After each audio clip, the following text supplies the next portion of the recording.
ಬಂಟ್ವಾಳ ತಾಲೂಕಿನ ಸಜಿಪಮೂಡ ಗ್ರಾಮದ ಕೊಳಕೆ ಎಂಬಲ್ಲಿ ವಿದ್ಯುತ್ ಶಾರ್ಟ್ ಸರ್ಕ್ಯೂಟ್ನಿಂದ ಸಂಭವಿಸಿದ ಅವಘಡದಲ್ಲಿ ಮನೆಯ ಪೀಠೋಪಕರಣಗಳು ಹಾಗೂ ದಿನನಿತ್ಯ ಬಳಕೆಯ ಹಲವು ವಸ್ತುಗಳು ಬೆಂಕಿಗಾಹುತಿಯಾದ ಘಟನೆ ನಡೆದಿದೆ. ಕೊಳಕೆ ನಿವಾಸಿ ಚಂದ್ರಹಾಸ ಬಿನ್ ನೋಣಯ್ಯ ಪೂಜಾರಿ ಅವರ ಮನೆಯಲ್ಲಿ ಈ ಅವಘಡ ಸಂಭವಿಸಿದ್ದು ಏಕಾಏಕಿ ವಿದ್ಯುತ್ ಸಂಪರ್ಕದಲ್ಲಿ ಉಂಟಾದ ತಾಂತ್ರಿಕ ದೋಷದಿಂದ ಶಾರ್ಟ್ ಸರ್ಕ್ಯೂಟ್ ಸಂಭವಿಸಿದೆ ಎಂದು ತಿಳಿದು ಬಂದಿದೆ.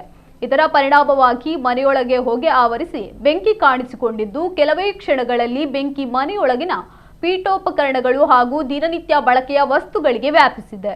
ಘಟನೆಯಲ್ಲಿ ಹಾಸಿಗೆ, ಬಟ್ಟೆಗಳು, ಗೃಹೋಪಯೋಗಿ ಸಾಮಗ್ರಿಗಳು ಸೇರಿದಂತೆ ಹಲವು ವಸ್ತುಗಳು ಹಾನಿಗೊಳಗಾಗಿದ್ದು ಕುಟುಂಬಕ್ಕೆ ಗಣನೀಯ ಪ್ರಮಾಣದ ಆರ್ಥಿಕ ನಷ್ಟ ಉಂಟಾಗಿದೆ ಎಂದು ತಿಳಿದು ಬಂದಿದೆ. ಅದೃಷ್ಟವಶಾತ್ ಘಟನೆಯ ವೇಳೆ ಮನೆಯಲ್ಲಿದ್ದವರು ಸುರಕ್ಷಿತವಾಗಿ ಹೊರಬಂದಿದ್ದರಿಂದ ಯಾವುದೇ ಪ್ರಾಣಾಪಾಯ ಸಂಭವಿಸಿಲ್ಲ. ಸ್ಥಳೀಯರು ತಕ್ಷಣವೇ ಬೆಂಕಿಯನ್ನು ನಿಯಂತ್ರಿಸಲು ಮುಂದಾಗಿದ್ದು ಹೆಚ್ಚಿನ ಅನಾಹುತ ಸಂಭವಿಸಿದ್ದನ್ನು ತಪ್ಪಿಸಿದ್ದಾರೆ. ಮಾಹಿತಿ ತಿಳಿದು ಸ್ಥಳಕ್ಕೆ ಭೇಟಿ ನೀಡಿದ ಅಧಿಕಾರಿಗಳು ಪರಿಶೀಲನೆ ನಡೆಸಿದ್ದು ಹಾನಿಯ ಮೌಲ್ಯಮಾಪನಕ್ಕೆ ಕಾರ್ಯ ನಡೆಯುತ್ತಿದೆ.